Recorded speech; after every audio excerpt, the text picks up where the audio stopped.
Hello friends, welcome back to my channel. Once again, I am Raju Upadhyay from CIMAGE College, Patna, Department of IT.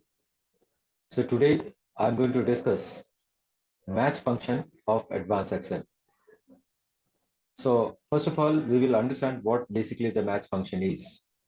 The match function searches for a specified item in a range of cells and then returns the relative position of that item in that given range. So let us understand everything with the practical. So I'll take you to my screen.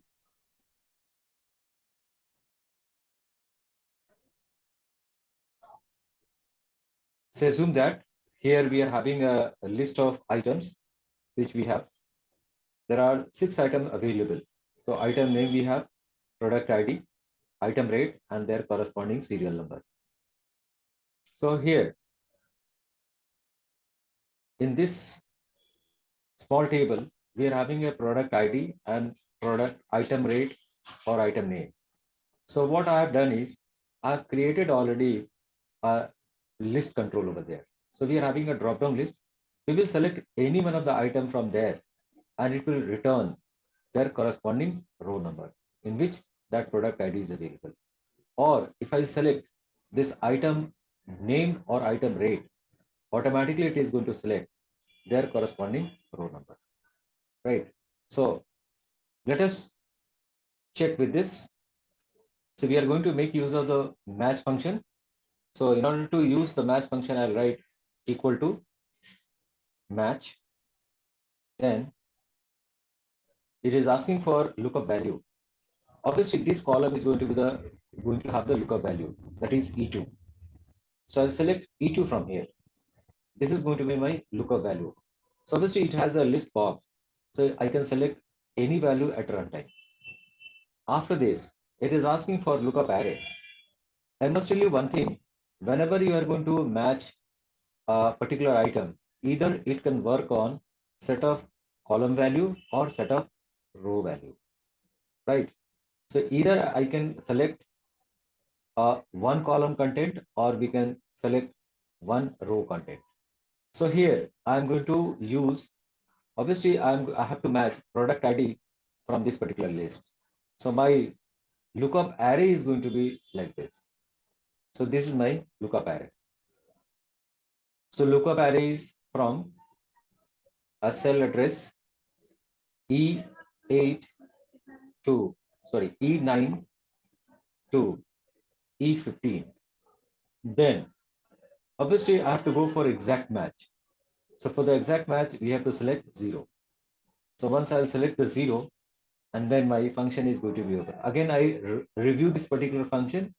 This function takes 3 parameters. The first parameter is the lookup value, which is going to be provided at E2. Then we are going to have the uh, lookup array. So lookup array, that means it is going to search from which set of column values. So the column values there on E9 to E15. And obviously we have to go for exact match. So I have written out here 0. If I hit the enter key, now see this P006 is already selected. So P006 is available on the row number 6. So that is why we are getting this. Now let us change this. Instead of P006, I am going to select P001. I'll select the first item. Automatically, I'm going to get the value 1. If I change to P005, obviously we are going to get the corresponding value 5. That means P005 is available on the selected row number 5. So that is why 5 we are getting. Now, similarly, you have to change the item name. So for the item name, what I'm going to do is uh, again in the item name also I have a list box. There are 3 items. So what I can do is I can write a match function here equal to, we'll write match. Then again it is going to ask for lookup value. So this is going to be the lookup value, comma. Then it is asking for lookup array. So obviously my lookup array is going to be this. So we are going to search for this. So my lookup array is from item name, product ID, and rate. Because my list box contains only item name, product ID, and rate, right? And then We have to go for exact match, so I'll go for 0 and we'll close this particular function.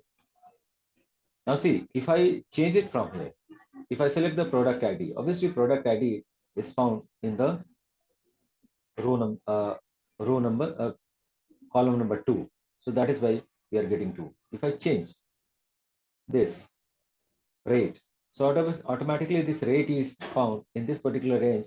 It is on third column. So that is why we are getting this particular column number 3. So in this way, using the match function, you can match either value in the set of value from the set of value which is organized in column manner, or you can select, you can get the particular value from the set of value which is organized or arranged in a row way. So that's all for the day. So today we have learned about the match function, how we are able to get the matched value from the range of cells.